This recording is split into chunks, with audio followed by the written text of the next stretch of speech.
Mambo vipi mfuatiliaji wa Sukari Media, bila shaka uko poa. Karibu kwenye habari za burudani kupitia Sukari Media. Kama bado haujasubscribe, ni wakati wako wa kusubscribe na uwe wa kwanza kupata habari zote ambazo tunachapisha kupitia Sukari Media.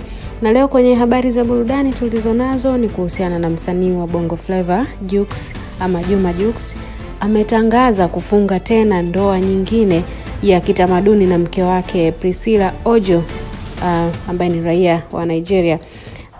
Februari 7, Jux na Priscilla walifunga ndoa ya kwanza ambayo wengi walishuhudia kupitia mitandao ya kijamii kwenye Instagram, kwenye Facebook na TikTok. Wengi waliona ndoa hiyo na wahudhuriaji pia hawakuwa wengi, lakini safari hii Jux ameitangaza harusi yake nyingine ambayo inatarajiwa kufanyika tarehe 17 mwezi wa 4 mwaka huu wa 2025. Kwa hiyo ndoa ya Jux ni harusi baada ya harusi.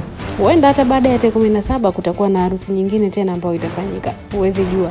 Jux ameamua kufanya sherehe nyingi akisherehekea penzi lake na Priscilla, mwanadada huyo kutoka nchini Nigeria. Tayari kwa ajili ya harusi ya tarehe 17 mwezi Aprili mwaka huu wa 2024. Juma akifunga ndoa tena ama akifanya sherehe tena na mke wake Priscilla Ojo.